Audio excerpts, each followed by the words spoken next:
믿음은 예수님이 누구이신지, 그리고 어떻게 우리에게 하나님 나라를 가져오시는지, 그것을 바르게 아는 데에서부터 시작합니다. 주님을 바르게 알고 바르게 믿는 사람만이 하나님 나라에 들어갈 수 있고 죽음 저 너머를 꿈꿀 수 있습니다.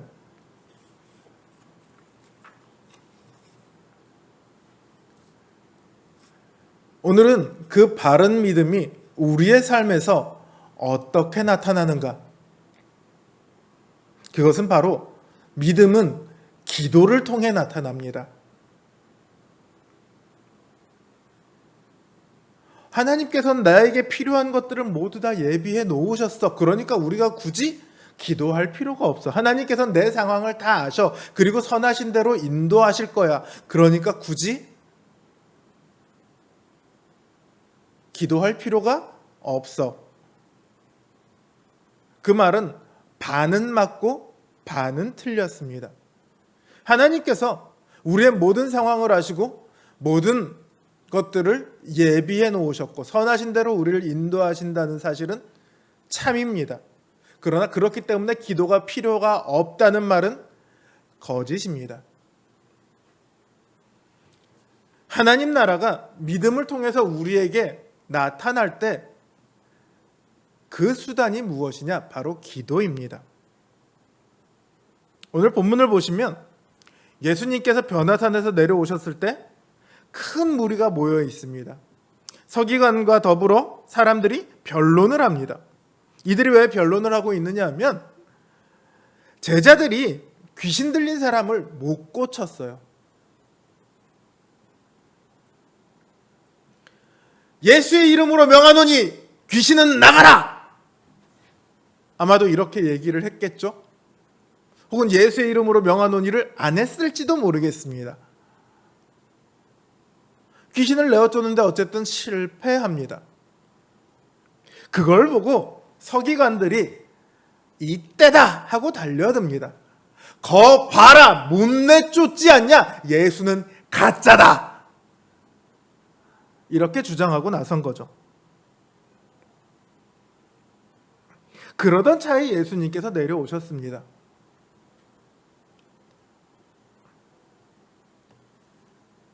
귀신 들린 아이의 아버지가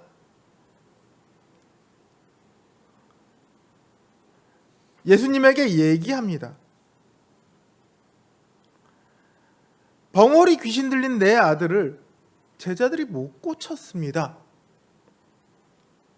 예수님께서 아이를 데려오라고 하시죠.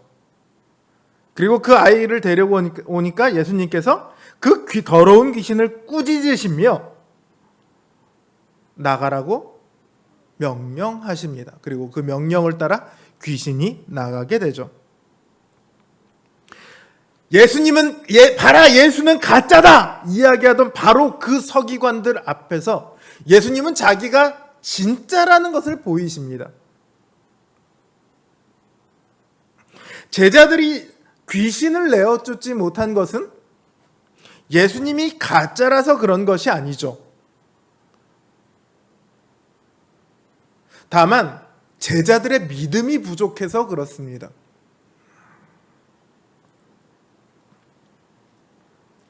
예수님께서 말씀하시죠. 믿음이 부족한 세대여. 제자들이나 서기관들이나 그 귀신 들린 자의 아비나 모두를 통틀어서 하는 말씀이에요. 믿음이 부족한 세대요. 귀신이 왜 안 나갔느냐? 믿음이 부족해서예요. 만약 그들에게 믿음이 있었다면 그들은 이 변론을 할 필요도 없었을 거예요. 할 수 있거든이 무슨 말이냐? 믿는 자에게는 능치 못할 일이 없느니라. 예수님의 말씀처럼 귀신은 이미 쫓겨나갔을 겁니다. 그러나 제자들은 하지 못했죠. 믿음이 없어서 그렇습니다. 물론 제자들이 묻습니다. 우리는 왜 못했습니까? 예수님께서 이렇게 답하십니다. 기도 외에 다른 것으로는 이런 유가 나갈 수 없느니라. 그러면 믿음이 없어서가 아니라 기도를 안 해서 귀신을 못 쫓아냈습니까? 그게 아니에요. 제자들은 귀신을 내쫓은 경험이 있습니다. 그리고 그 경험에 비춰서 자신들이 명령하면 귀신이 나갈 거라고 믿었어요. 그러니까 담대하게 가서 귀신아 나가라! 이렇게 얘기를 했겠죠. 그런데 귀신을 쫓는 것에 실패합니다.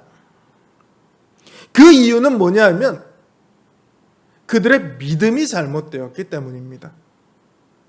단순히 기도의 문제가 아니라 기도를 했냐 안 했냐 이전에 그들의 믿음이 잘못되었기 때문입니다. 그들은 귀신을 내어 쫓아본 자신의 경험, 그리고 내어 쫓을 수 있는 자신을 믿은 거예요. 나 귀신 내쫓아봤어. 걱정 마, 나만 믿어. 내가 할 수 있어. 야, 귀신아, 나가! 귀신이 보고 누구죠? 그러고 무시하는 거죠.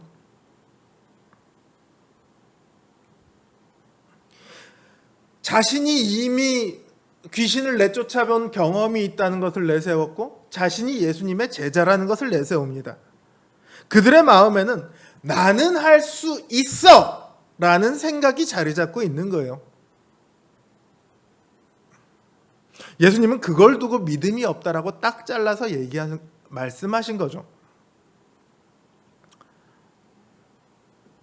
참된 믿음은요, 나는 할 수 있어가 아니에요. 한동안 교회 내에도 그 얘기가 잔뜩 이런 비슷한 얘기가 잔뜩 있었습니다. Yes, I can do it. 그래, 믿는 나는 할 수 있어.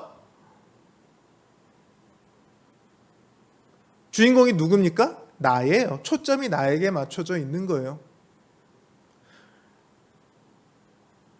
주님께서 믿는 자에게 능치 못할 일이 없느니라 이렇게 말씀하셨을 때 어떤 대답이 주님을 기쁘게 했는가? 내가 믿나이다. 나의 믿음 없음을 도와주소서. 그 귀신 들린 자의 아버지의 이 고백이 예수님을 움직였습니다.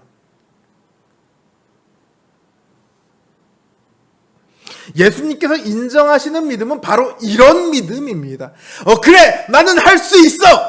이게 아니라 나는 못합니다. 그러나 주님께서는 할 수 있습니다. 바로 이 고백이에요. 왜 예수님께서 기도를 말씀하셨느냐? 이 고백이 나는 할 수 없습니다. 그러나 주님은 하실 수 있습니다. 이 고백은 반드시 뭐를 이끌어냅니까? 기도를 이끌어냅니다. 왜요? 나는 못하지만 주님께 해달라고 해야 되니까. 나는 할 수 없습니다. 그러니까 주님께서 해주십시오. 이게 바로 기도 아닙니까? 이게 바로 간구고 주님에 대한 요청이에요. 주님에 대한 요청이 뭡니까? 기도예요. 그러니까 참된 믿음은 나는 할 수 없습니다라는 이 참된 믿음은 반드시 무엇으로 이어지느냐? 기도로 이어집니다. 우리 삶 속에서 하나님 나라를 보고자 한다면 기도를 해야만 해요. 우리의 삶 속에 우리가 참된 믿음을 가지고 살아간다면 기도는 나올 수밖에 없어요. 그런데 사실 우리도 살다 보면 우리의 믿음이 우리를 향할 때가 많이 있어요. 제자들이 했던 것처럼 가끔 그런 이야기를 듣습니다. 내가 이번에 40일 기도를 했는데 하나님께서 안 들어주셨어. 초점이 어디 있습니까? 내가 40일 기도를 했는데 여기에 초점이 있는 거죠. 내가 10년 동안 기도를 했는데 하나님께서 안 들어주셨어. 그러고 하나님을 원망합니다. 초점이 어디 있습니까? 나에게 있죠. 내가 10년 동안이나 기도를 했는데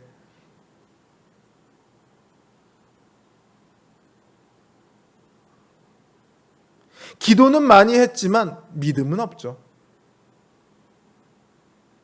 그거는 기도라고 말할 수 없습니다. 참된 믿음이 동반되지 않는, 참된 믿음에서 나오지 않는 기도는요, 결코 하나님의 보좌를 움직일 수 없습니다.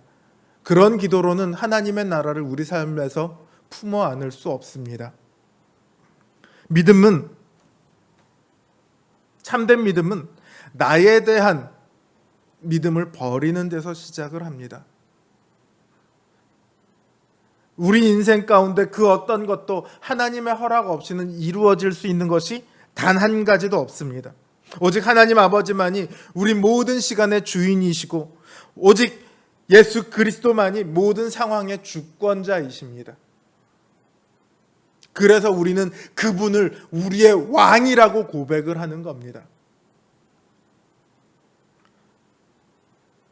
우리의 모든 순간은 그 왕 되신 하나님의 도우심이 있어야 합니다. 그러니 우리는 그 도우심을 구하는 기도를 해야 합니다. 기도는 하나님의 왕되심에 대한 고백이고 인정이고 믿음입니다. 사랑하는 성도 여러분, 우리의 모든 순간이 기도의 순간이 되기를 원합니다. 그래서 우리의 모든 순간이 하나님 나라를 부여잡는 순간이 되기를 원합니다. 바라기는 우리 성도님들의 모든 순간 가운데 참된 믿음의 기도가 날마다 이루어지는, 그래서 그 믿음의 기도를 통해 하나님 나라가 늘 함께하는 그런 인생 되시길 주님의 이름으로 기도합니다.